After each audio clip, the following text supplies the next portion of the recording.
Welcome to whatever this is called. The podcast, like your favorite canceled show, is really starting to find its footing right before everything fell apart.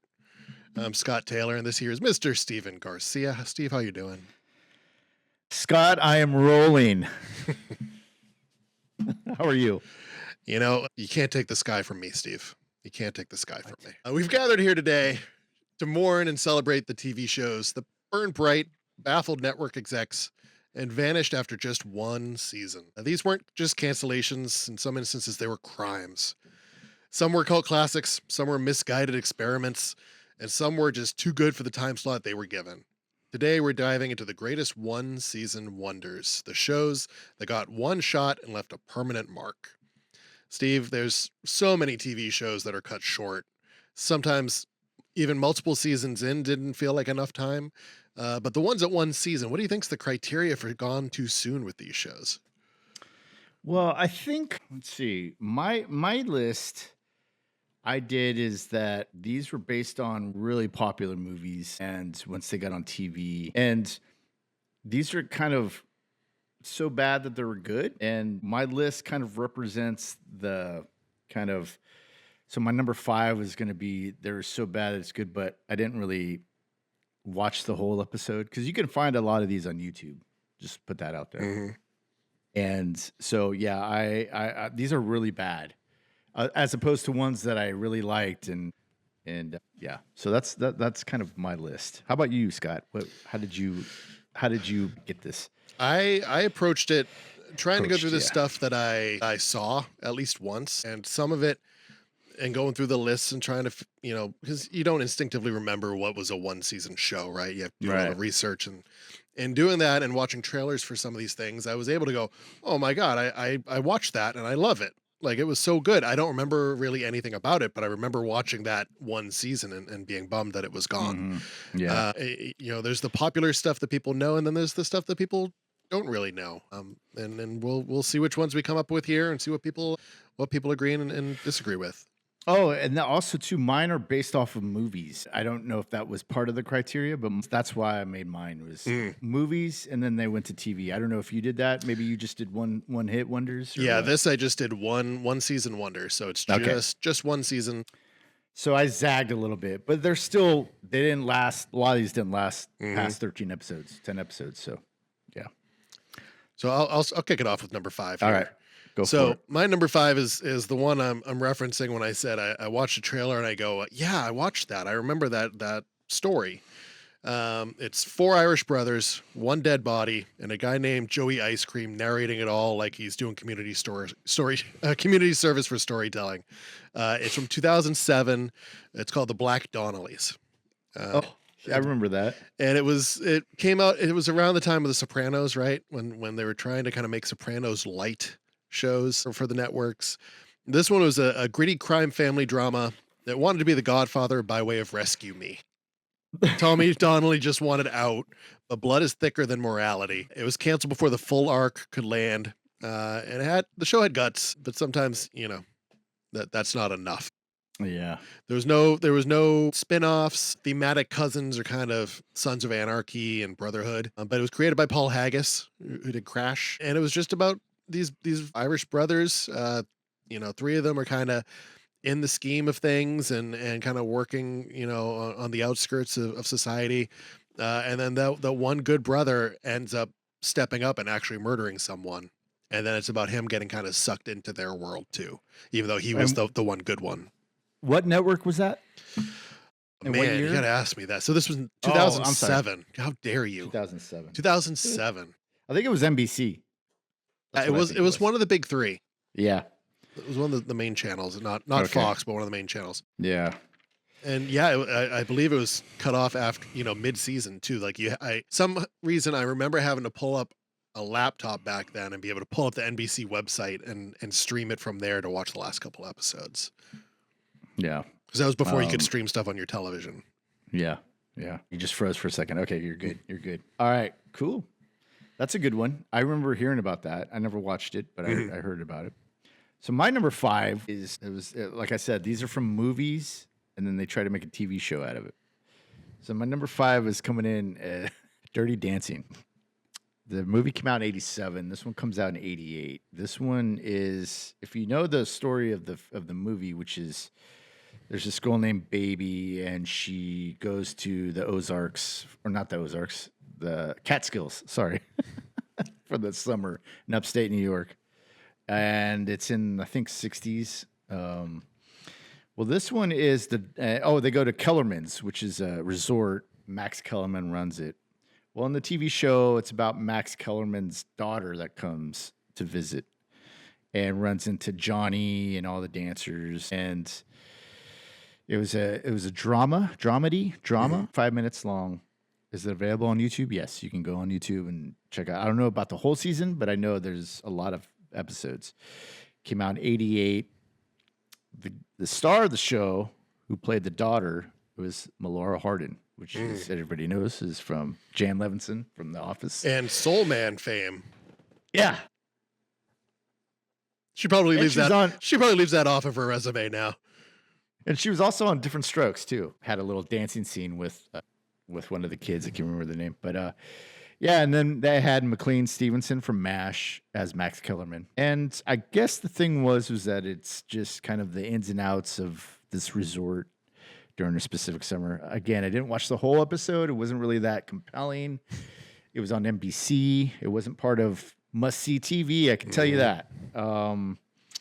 And yeah. It was just kind of, I mean, it looked great. The acting wasn't that bad. It just wasn't compelling. It just didn't hold my attention.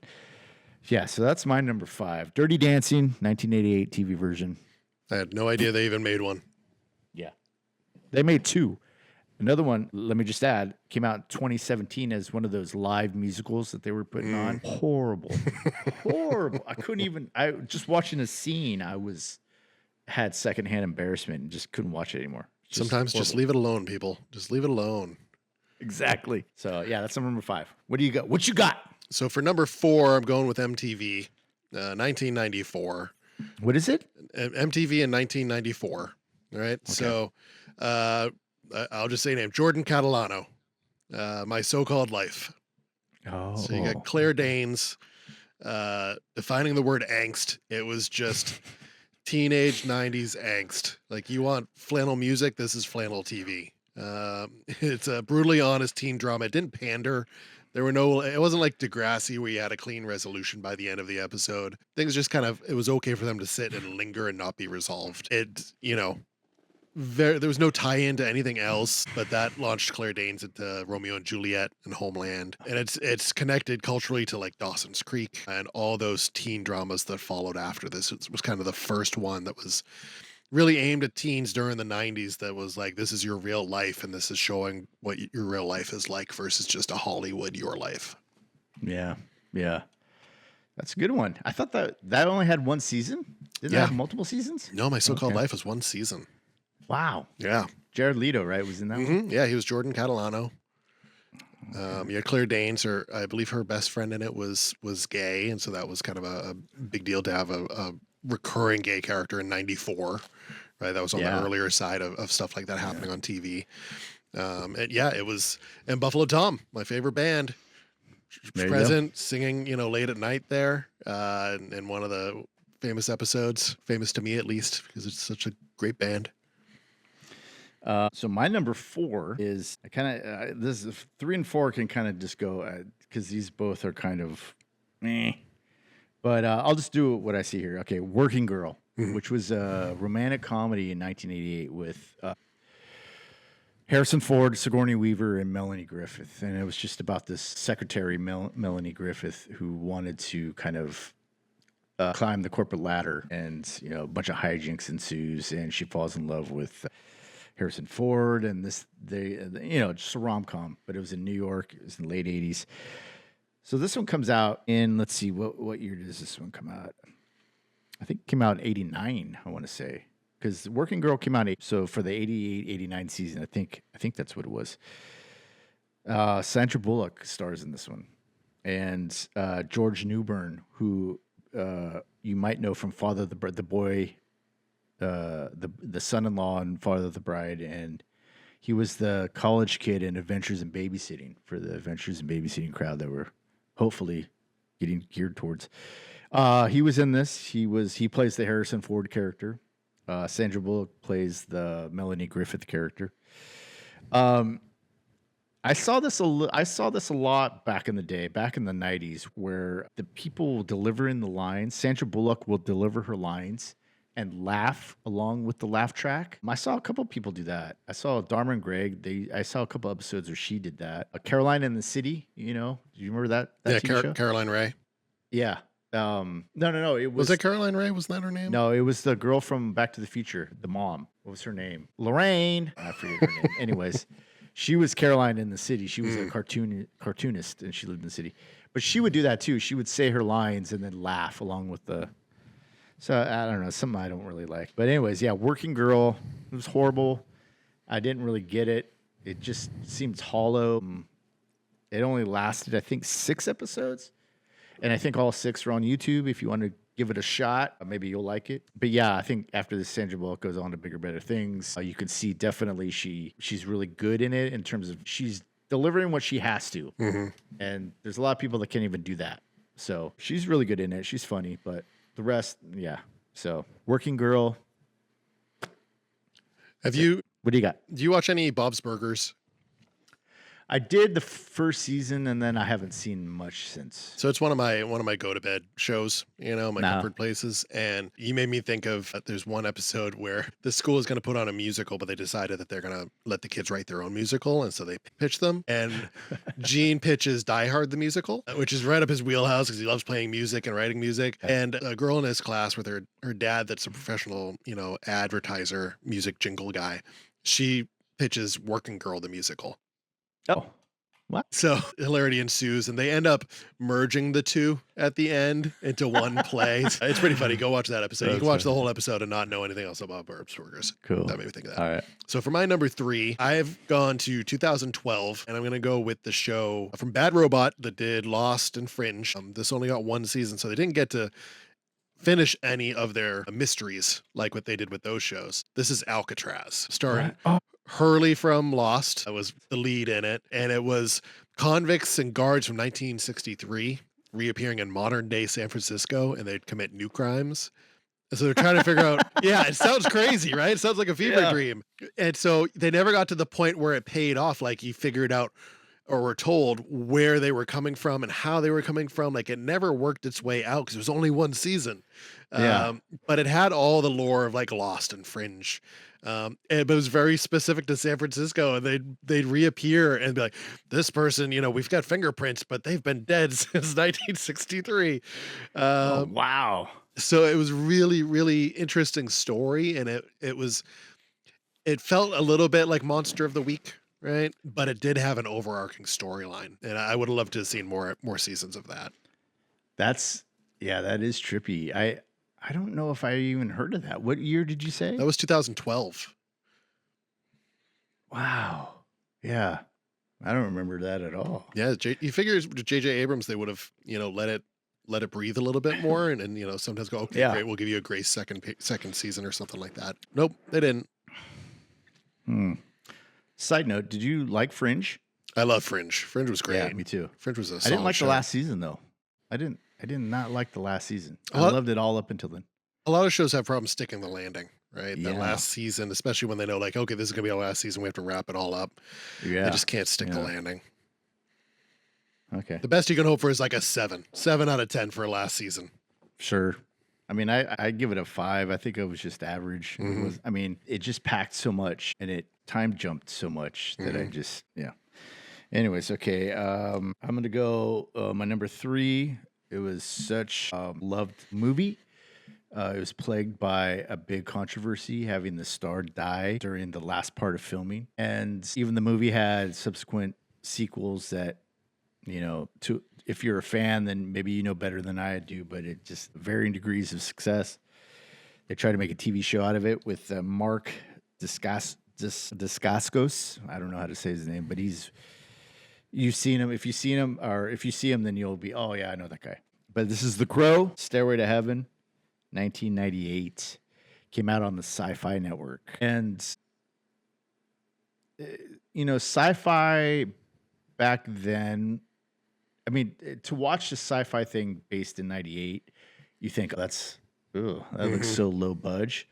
But that's really what syndication was back then as well. Kind of what the CW ended up looking like. A lot of their shows was just sets, and you use your sets over and over again, and it just looked cheap. Basically, is what I'm trying to say. This looks really cheap, and I couldn't get through the first 10 minutes of this thing. I was just bored. Didn't do well. I did. It only lasted, I think, a season. You can watch it on YouTube. They have the whole first season up on YouTube. Couldn't even get past the first 10 minutes of either one or two episodes. Yeah, it just looked cheap. There's another one on my list that is the same kind of feel. And yeah, it just didn't do anything. Hmm. I just didn't. So yeah, that's The Crow, Stairway to Heaven, Sci-Fi Network. That's another movie that's you just can't touch. I feel like you can't Yeah, grow off of it, and part of it is the death, but yeah, the other part was just I feel like the storyline of it. Like it was so centric to just that one character and his pain, yeah, yeah, and his life, and it's like, can you make someone else die and become the Crow? Yeah, you can, but you're kind of going back to the well. yeah, yeah. And it's just the first season over and over again, Hmm. or the first premise over and over again. And yeah, it was. Yeah, and Brandon Lee was so beloved, I think. And everybody was saying, "Oh, this is going to make him a star," Hmm. and it was just sad. It was just really sad to see that happen or to hear about that happen. So yeah, Well, I've got an uplifting number two here, all and the right. number of times I've said that in my life, whew, every time. Yeah, I got an uplifting number two there for you. So this one I'm excited to talk about. I don't know if you remember it or if you've watched it, and it's unique in that this series only got one season, but then there were kind of spin-offs from it that also had limited seasons, mostly one season type things or little bit things. It's from 2002. It was called Greg the Bunny. You remember Greg the Bunny? Yeah, yeah, yeah, yeah, So Greg yeah. the Bunny was, it's what if puppets lived alongside humans and demanded union rights and health insurance and screen time, right? It's this puppet named Greg. It's a little bunny, hence the name. And he breaks into children's TV with his human roommate that's Seth Green. And he runs face first into racism, addiction, showbiz nightmares. It's all about a kid's show and the behind the scenes of it. If everyone was realistic, all the puppets were real life people. Wasn't it Frodo? Wasn't he the one in that? Elijah Wood? No, so Seth Elijah Green Wood. was Yeah. in it. Eugene Levy was in it, Oh, okay, and okay. Sarah Silverman had a major role in it. Oh, okay. It started out as public access, Greg the Uh huh. Bunny in New York, Yeah. and then it moved to IFC where they do kind of some little bits with Greg the Bunny and the characters from Okay. Greg the All Bunny, right. and then Fox picked it up for a full series. And then once that got canceled after one season, it went back to IFC for some movie spoofs, so you can watch Uh the huh. the characters do like Natural Born Killers and Clockwork Orange, like their own little versions of it. Yeah. Yeah. Yeah. And then later on in 2000, it got a show on MTV called Warren the Ape. One of the main characters was Warren the Warren, Ape. Okay. and he got a spin-off kind of mockumentary because 2010 was mockumentary era. Uh huh. Yeah. And then you even had the Especially on IF. yeah. Yeah. And so to get his own spin-off, that was great for Warren, but again, that was a short-lived series. The Muppets tried to do something very similar in 15 with the Muppets, where they showed them like coming into work and living their outside life and kind of the behind the scenes stuff with the Muppet Show. And it was like Miss Piggy had a talk show, and Kermit was the stage manager, and had to get everybody involved. Fozzie was getting a girlfriend, and he's like, you can't just post on the internet, and if you put, I'm a big furry bear, it means a lot of different things. Yeah. Yeah. So you'll have a lot of adult innuendo there, but Greg the Bunny just leaned into it, right? Oh, It okay. was Okay. all about that. A lot of it is stuff that would not pass today. They had one character, it was a turtle, and turtles are, slow paced. And so the turtle's Yeah. name was Tardy the turtle, and you couldn't get away with that today. Some of the lines that he says are so innocent, but they're so good. You just could not get away with it. You've got uh, there's one segment where Warren's ex-wife is there, and she's sleeping with people on the show to kind of get it back at him because he's not signing divorce papers. yeah. And she goes, "What? I'll sleep with everybody on the staff if I have to." And the turtle goes, my bed has rails. And you're like, this totally could not be made today. You have to take it for the time and place it was. Yeah. But it leans into so many things. It's all on YouTube. You can watch the entire series. It's like 12 episodes. It's really funny. It's a really good series, and it's a good tight 20-minute episode. Yeah, I remember hearing about that. I think what I was confusing it with was Dirk Gently's Holistic Detective Agency, which had Frodo in it, Elijah Wood. So yeah, Greg the Bunny. I remember hearing about that. I never watched it, but I remember hearing about it. It's if you watch on YouTube, you got to get used to the square, that it's all in a square, like 4-3. Old school 4-3. So that's a good one. I am going to check that out because I always heard about it, never watched it. Okay, let's see. Did we do 3? We did that. Working Girl 3. Number 2. Okay, cool. Number 2. This one was a beloved movie. Everybody loved it. I loved it. You loved it. Everybody loved it. Bob Dole loved it. It was kind of like it's a legacy picture. I mean, it's just goes to TV and it's just utterly ridiculous. What am I talking about? I'm talking about Ferris Bueller. Now the movie's called 86. It's called Ferris Bueller's Day Off. This one was released in, I don't have the year. Hold up. 89. And it's simply called Ferris Bueller. The whole premise is that who is the writer? Ferris Bueller's Day Off. John Old Man Brain. Fogerty. Jesus. Anyway, the writer of he did 16 Candles. He did all those. Hughes. John Hughes, yeah. So the premise of the TV show was that John Hughes based it on this guy's character and then wrote a movie based on it. And so this character in Ferris Bueller takes place in Southern California on the beach. He's pissed. He takes the actual cutout of Matthew Broderick and cuts it with the chainsaw in the first episode and says, "I'm the real Ferris Bueller." And it is ridiculous. Ridiculous from top to bottom. You can see a young Jennifer Aniston as Jeannie, as his sister. But this TV show breaks the fourth wall, as the movie did. It has some people playing Sloane. Sloane is now a transfer student. His best friend Cameron is, I don't know what the guy's name was. It's just a ridiculous show, even up until the theme song. It sounds video game-ish, the music. And even when they switch scenes, it's, they'll have these really weird sound effects. Crap. But it's one of those where you could see maybe 1 or 2 episodes on YouTube. They used to have the first 6 episodes, and that's all it lasted, was 6 episodes. Parker Lewis Can't Lose on Fox was around the same time. That was a better show. I remember seeing that one. And yeah, it's horrible. That's all I have to say about it. Go watch it on YouTube if you want to. Sounds like a stretch for a premise just to begin with. Yeah, and yeah, it was just a hokey attempt to be cool in school. And he did all the same stuff. Like, everybody knew him. Hey, Ferris, can you get me out of this parking ticket? Hey, Ferris. And the lengths he would go to do all that stuff is just stupid. So, yeah. Well, I got an honorable mention that I really like, but I put it as honorable mention because it's a reality TV show. And I felt like, well, let me keep my core 5 to just actual scripted shows. So this one was from, let's see, what year was this? 2001. Okay. It was on Fox, I believe. It was called Murder in Small Town X. And so it was 10 strangers, 1 killer, and all the townspeople are actors. So they would take these 10 people, put them in these situations where there are a bunch of actors, basically improving.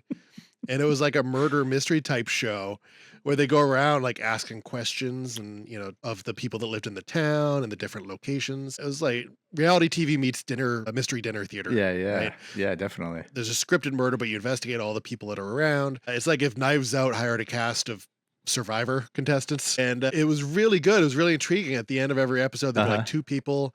You'd have to like choose who the murderer is, and like Oh two yeah, it people get sounds sent fun. away. Yeah, yeah, yeah. Yeah, it was really good, and you know, it was only going to be like 6 episodes or something like that. It wasn't really long. The tragic thing about it is the person that won that season, Angel Jarabe Jr. He lost his life on 9/11.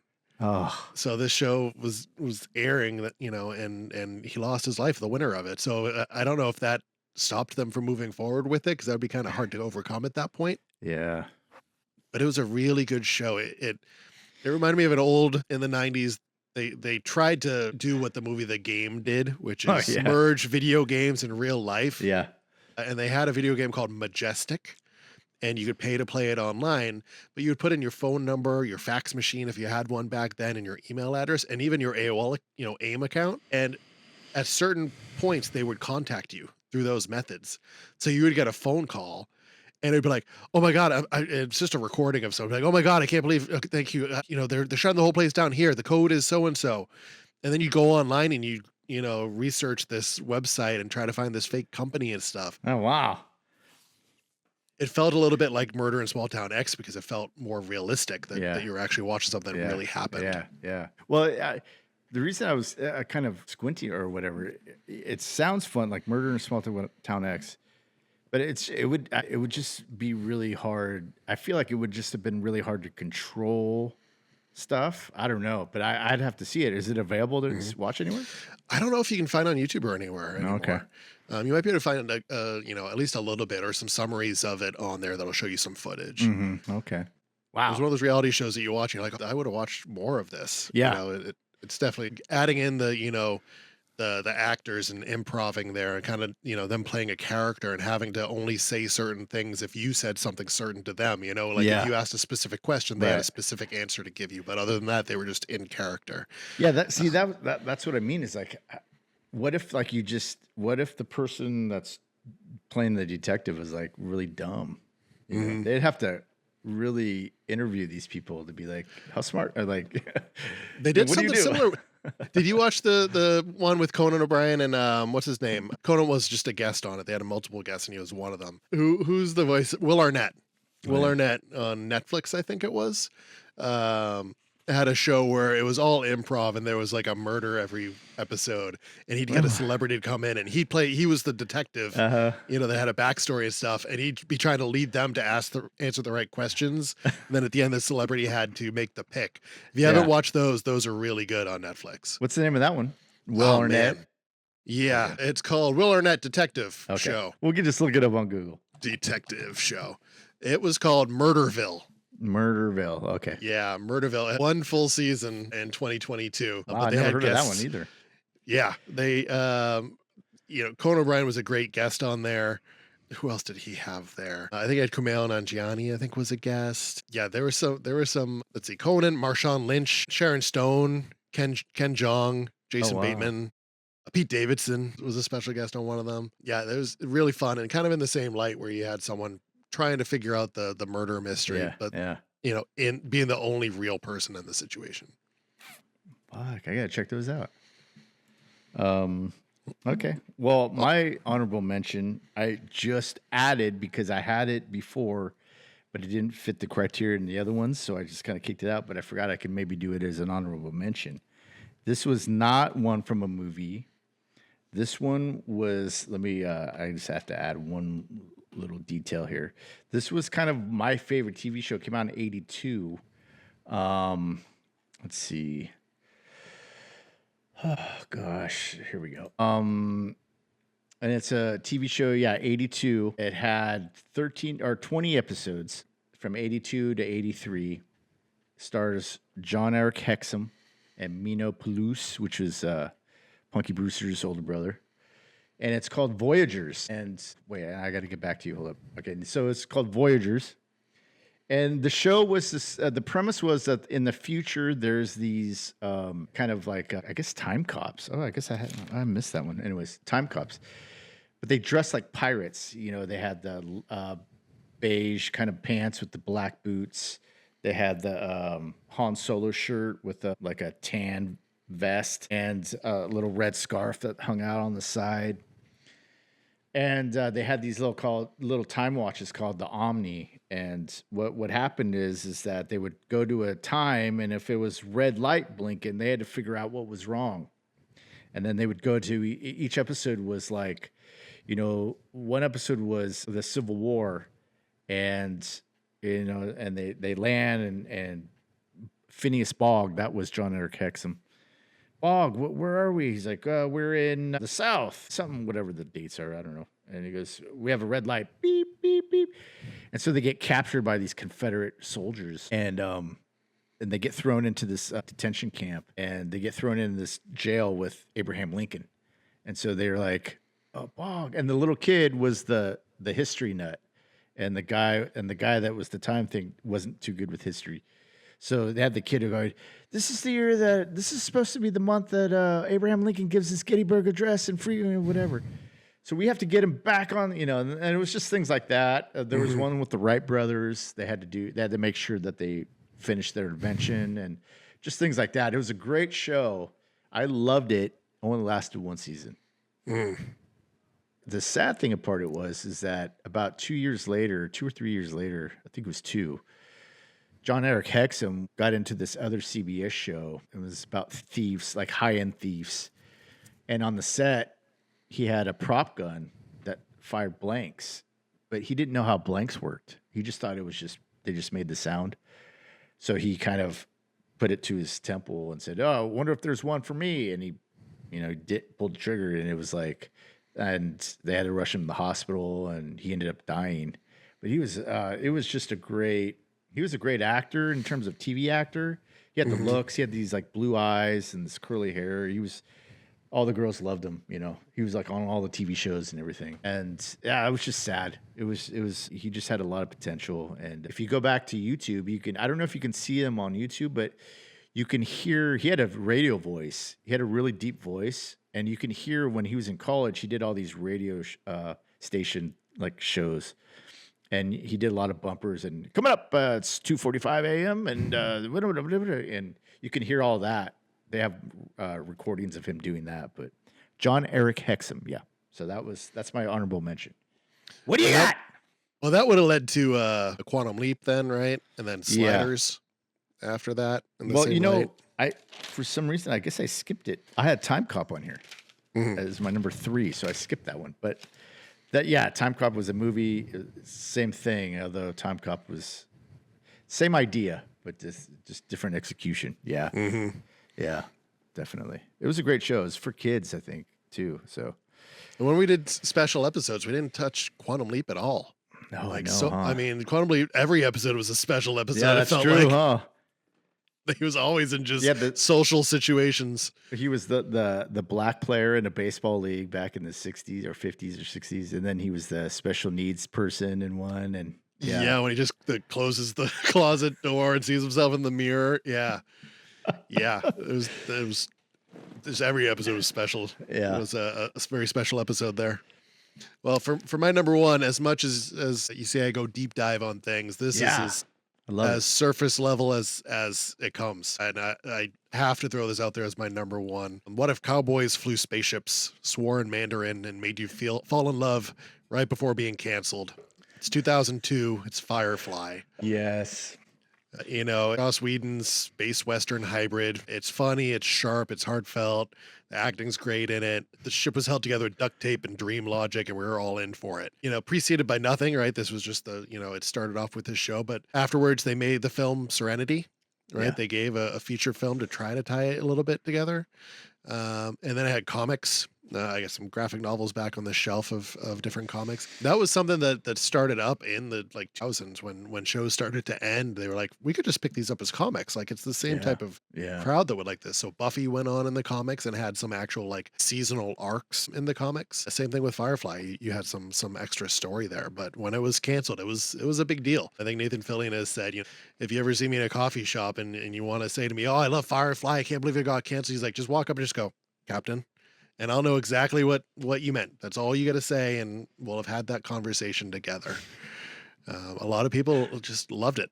Yeah, my cousin was trying to get me to watch it a couple of years ago. He said, you got to watch Firefly. It's great. It's like, okay. I've never seen it, though. I haven't seen it yet. So I find it hard to watch stuff like, and I find it on both ends. I find it hard to watch stuff when I don't know when it's going to end, and I find it hard to watch stuff when I know there's only a finite amount of it. Yeah, yeah, And this, yeah, it's one nice concise season, and then you get the movie that you can uh watch too that ties in really well to it. It's not yeah. like it's kind of just yeah, let's give them some fan service. Do you think that they could go back to it now, or is it too late? Like everybody's older and I think you'd have less of a fan base. I think okay. people have moved on from it. I think the people Hmm. that are diehard, I mean, you're talking 20 years out now. Even 10 years out, you might have been able to pull back in that same audience. Hmm. Yeah, But other than the diehard people, you don't have a lot of straight up Joss Whedon fans anymore, right? yeah, Because of all the yeah, the yeah. drama and that you hear about from Buffy and the Avengers and stuff like that. So I think it's missed its time. Okay. Well, at least it had a time too, and Hmm. from what I hear, it was just a really popular, good show. They It- had a good overall story to it, but it had its villain of the week type yeah, scenarios. yeah, And the acting was great. You had Alan Tudyk in it, who's always amazing in everything that he does. yeah. That dude is very good. Like, there's an interview with him with Sam Jones, who used to have a series called Off Camera, and they're like hour long interviews, and they're all in black and white, and he's on there once. It was great. It was a great episode. Okay, so my number one. This one I kind of liked. Saw some episodes on YouTube. It fit into the aesthetic aesthetic of what was going on at the time as well. So it wasn't really that big of a like, what is this? The problem was is that TV sanitizes everything. You have to Hmm. that you can't really. The movie was very edgy, very progressive for its time. Talked about a lot of issues. Didn't really talk down about it either. It just presented it as is and how people dealt with certain things. Um, the movie is Fast Times at Ridgemont High. It came out in '82. This one comes out a year later to kind of try and capture the magic that the movie had, which doesn't do. It's just simply called Fast Times. Um, they have Ray Walston comes back as Mr. Hand, and Vincent Schiavelli is Mr. Vargas. He was the guy in Ghost too, the angry ghost in Ghost. And in Fast Times, he played a teacher. So those two come back. Stacey Hamilton is played by Courtney Thorne Smith, and Jess Spicoli is played by Dean Cameron. Which those two will go on to star in Summer School a couple years later with Mark Harmon, which is a great movie, great comedy. Carl Reiner directed that one. Wasn't Uh, Courtney Thorne Smith also in the gleaming movie Chairman of the Board? is she? Is Probably. that her? I Did she think move so. on to Melrose Place and Yeah, then yeah. That's her. That's her. I the remember the Chairman of Conan the Board with appearance. Carrot? Yep, Yeah, yep. when Norm Macdonald took over that one. But yeah, it was Fast Times was a great movie. It was great because it was written by Cameron Crowe. He went undercover at a high school, and apparently this is kind of the things he saw. Dramatized it a little bit, but he wrote about what he saw in the high schools going on in the high schools at the time. So when it goes to TV, you can't be as edgy. You just have to go for the laugh. And that's all it was. It was caricatures of the characters from Fast Times instead of being their own type of thing. Which you have actually a Patrick Dempsey playing Mike Damone, one of the creepier characters in the movie. And Patrick Dempsey has to play him like just like a con guy, con artist type of dude. Everything's played for a laugh, so there's no really kind of social messaging that you can get in this. It was a half-hour situation comedy type, and I kind of liked it. I finished the first episode, and I was like, "This is for that time. It wasn't that bad, but if it wasn't tied to the movie, I think it would have been better. But since it was tied to such a great movie, for me, it was just kind of like what we talked about Marvel." And their TV shows is like the glitter with the grime kind of thing, and it just didn't work. If it was its own thing, maybe it could have, but yeah. So Mhm. that's mine. Fast Times from Fast Times at Ridgemont High, and yes, you can see it on YouTube. Nice. One of the other ones that had been recommended to me was one season was Wonder Falls. Do you remember that show? Is that with Matt Dillon? I don't think so. Okay.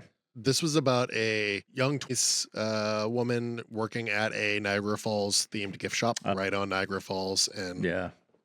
she gets hit on the head and she starts seeing these inanimate objects talk to her and tell her to do certain things Oh, and wow. like, go follow this person or go, don't do this. And everything that she starts to listen to them like leads her to like helping somebody else, Mm-hmm. helping resolve someone else's problem. And so it's Oh, like she wow. kind of like Joan of Arc type deal Yeah, and yeah. she's hearing voices and I tried watching, I watched an episode of it. It was okay. If I didn't have Small Town X, I probably would have put it as my honorable mention. Oh, wow. But that's another one that has every episode I believe is on YouTube. There was that one too. It was in like Erie, Indiana, called Erie something. Or do you remember that one at all? I remember Erie, Indiana. Yeah, and it was kind of like an X-Files, but it was like with kids, and it was like a neighborhood. It was about a neighborhood that kind of drew all this kind of creepiness, and I don't know if that was just one season, but I It remember that. was. Okay. Yeah, it was on Sci-Fi. It was one season. That's a good. What good was it pull. called? Erie. Erie, Indiana.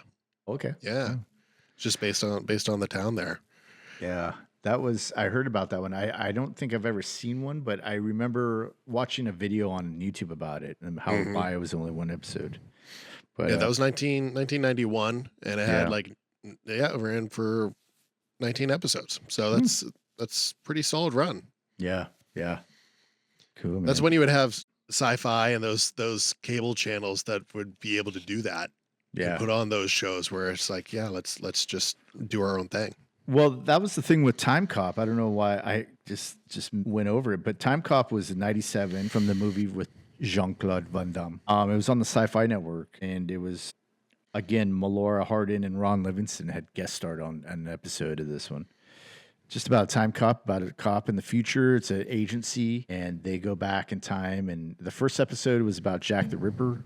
Some guy takes over. He kills Jack the Ripper, but then he takes over as Jack the Ripper. It's pretty cool. Again, cheap sets. It looked like a Next Generation type of deal. Not that see, Next Generation though was good, and it had cheap sets, but it was good. It was more about the story. This one had all the cheap sets, and it just wasn't good. But Brad Fidel, who did the Terminator theme, did the music for this series. But again, it just the acting was not really that good. Yeah, so I just wanted to add that in there. Yeah, and there's a bunch of other shows, like we said in the intro, that made it past one season, but still were cut too short. And they still had stories to tell and things to relay to people, and there were fan bases out there. And it's, as a working actor in LA, these are the type of things that you latch onto. Like we're talking about Melora Hardin, she was in Different Strokes, so she's been in the game for a while. To see that she had some success in The Office.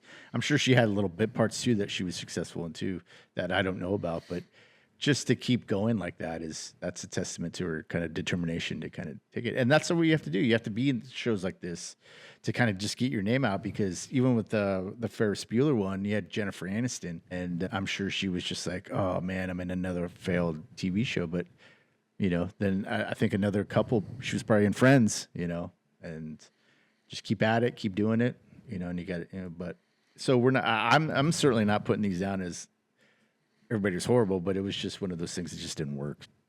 I was watching an interview with John C. Reilly, and he was talking about Dewey Cox. Oh yeah, at Walk Hard, and he was saying, it didn't do great the opening weekend, and he'd tell himself, he's like, well, you can either have something that does great and gets public, social success like that, or you can have something that's a cult classic, where people just love it for what it is. Yeah. And you can't have both. You can't have both of those two things. He's like, and I'd rather have something that was just really loved for what it is. Yeah. And so you can still have these shows that are one season, like Firefly, that really eat to the core of a person, and you get that loyal fan base there. Yeah. And you get ones that are just flaming piles of turds, like you've said, based off a movie trying to be a cash grab for lack of creativity, and just let's go back to the well one more time, and it just doesn't work. No.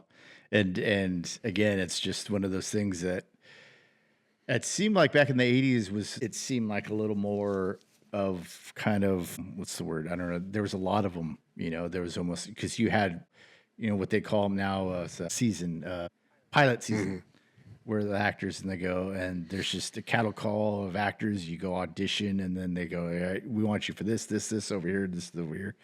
And there's all these pilots that they make that never even get seen the light of day. And so Yeah, it's just it's a grind, but you gotta keep going. Mm-hmm. Well, there you have it. Flames snuffed out far too soon or not soon enough in some of these instances. So whether they lived on fan petitions or weird DVD extras, or your brain at 2 a.m. going, did they make that remake to a TV show? They mattered. One season, one shot. Sometimes a show doesn't need longevity to be legendary, whether that's legendarily good or legendarily bad. But don't worry, we as a podcast, we're not going anywhere. We're not a one season wonder. Well, Never. we'll be back. We'll be back. We'll catch you on the next episode. Until then, thanks for listening.